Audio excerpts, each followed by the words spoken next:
Hello, I'm Carrie with Cookbook Divas, and today we're going to look through Sababa together. It's fresh, sunny flavors for my Israeli kitchen by Adeena Sussman. I'm really looking forward to this. If you've been watching my channel for a while, you know I love Middle Eastern food. This came out October 2019. It's my library book, so I got to look through it today and take it back because people are waiting for it. Look at this gorgeous food photography. I have not looked through this yet. I was waiting to look through it with you. Ooh, loving it. It's a hot day here in Seattle, and the thought of having a chilled watermelon mint feta salad sounds amazing. And that might have to be my lunch because I do have a watermelon in the house and an herb garden with mint.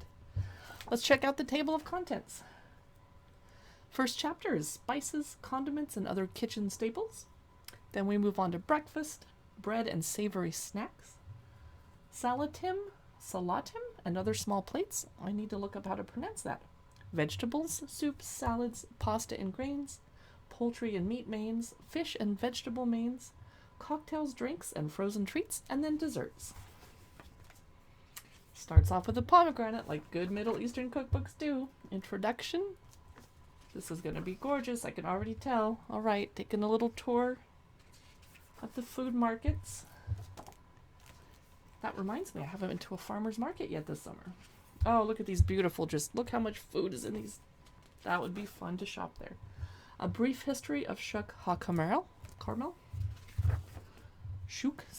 Spices, condiments, and other kitchen staples.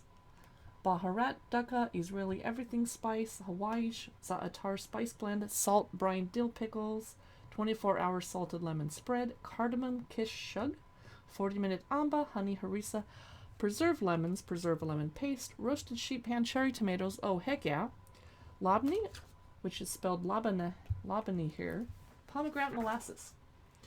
Beautiful. I'd love to have a little spice area in my house that looks like that. So here's all the recipes, how to make it yourself, etc. That would be super important. Let's move on to the next chapter because we know what spices are. Don't need to see pictures of those, although this is a beautiful photo of preserved lemons. And wouldn't it be fabulous to have some jars of that in your pantry to use year-round? That would be great. I have to show you the roasted sheet pan cherry tomatoes picture. You know, I can't show you every page of the book, or we'd be here all day, and it wouldn't be fair to the authors. 6 things to do with labneh. Mushrooms. I never thought of using it with mushrooms. Pomegranate molasses. Okay, this food photography is killing me. I love it. It is gorgeous. Breakfast. I'm going to show a couple breakfast recipes. Can't show you the whole book. Zucchini, dill, and feta shakshuka. I love having shakshuka for breakfast. It's a little too spicy for me, so I'm glad if there's some dairy or cheese and some bread to eat with it to kind of cut down the spice levels. Don't know what this is because I skipped the page too fast, but gorgeous food alert. Here is info on Israeli cheeses so we can learn about them. So this is informative too, not just recipes. Here's mini sandwiches including amba egg salad and preserved lemon date tuna salad. Those are cute. Here's pita quiles. Instead of Mexican chilaquiles, these are pita quiles. That cracks me up. I like the sense of humor. Okay, now this is tahini and olive oil granola. We must still be in breakfast. Turning pages, everything bagels, bageli, tahini smoothies. I'm not really a tahini fan, so I would skip that personally. Now we're in the bread and savory snacks chapter. Cast iron skillet pita. I've made that before. It was a good success, but I'd like to try this recipe. A beautiful braided bread. Here's Erez's wedding lamb focaccia. And I'm skipping, whoa, I skipped too far ahead. Toast. Okay, we don't need any toast recipes. Here's za'atar flatbread. And now we're in the salatim and other small plates, including magical hummus. Beautiful photography. Oh my goodness. Okay. Tahini sauce, basic tahini sauce. Here's a charcoal gray tahini. It does not look appetizing, but I bet it tastes good. Golden onion, chickpea, and fava spread. Looks incredible. Here's matbucha. Not sure what that is. I'm guessing it's tomatoes. Yep, it is. Lahmacun spiced meat hummus. Don't know that term. I probably just slaughtered the pronunciation. The best baba ganoush.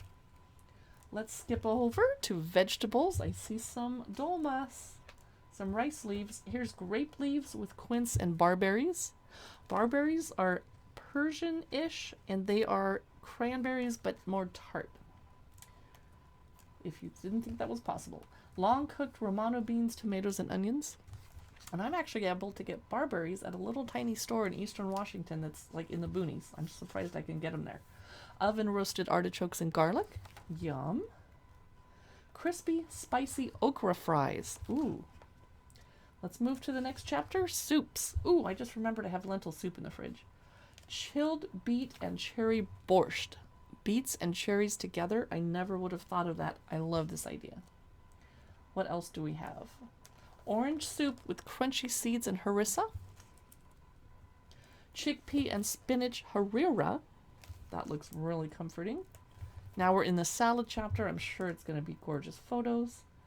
Here is Sabbage fattoush salad with tahini amba dressing. Here is rough chopped salad with yogurt and dukkha. That looks refreshing in the summertime. Oh my goodness. Toasted challah caprese salad with za'atar vinaigrette.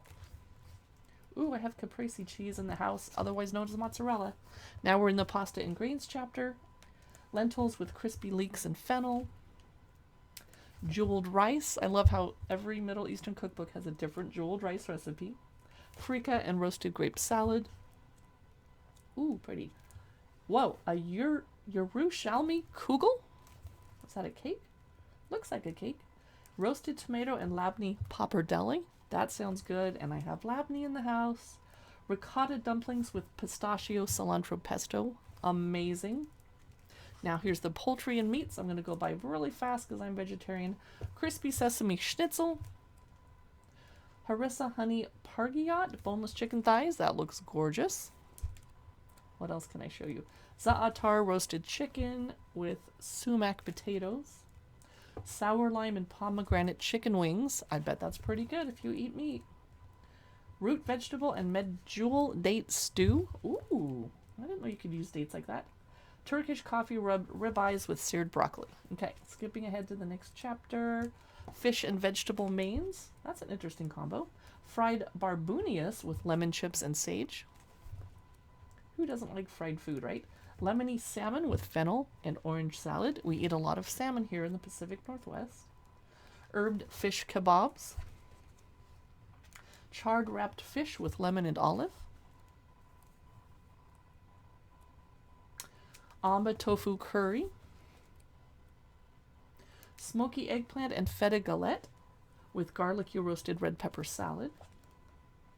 A Bloody Miriam is a drink. A pomegranate, clever. Almondy vodka limonana. Watermelon arak granita. Yum, I'm getting thirsty. Now we're in desserts. Chewy tahini blondies. No thank you, tahini. Tahini caramel tart. Love caramel. Don't love tahini. Triple ginger persimmon loaf. It looks burned, but it's not. It would be good.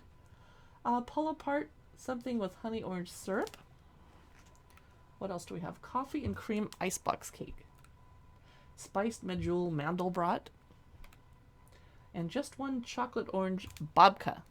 Holy moly, this is incredible. That was Sababa, Fresh Sunny Flavors for My Israeli Kitchen by Adeena Sussman. That is incredible. I am going to run and buy it because this is a library copy. I have to own this. That's too incredible. I will probably be cooking some things out of it today if I don't have to turn my oven on for too long because it's hot. Thank you for watching this cookbook look through. You can see more of them on our Cookbook Divas, Facebook, Instagram, YouTube, Pinterest, etc. And we have a Cookbook Divas podcast. Check it out. Thank you for watching.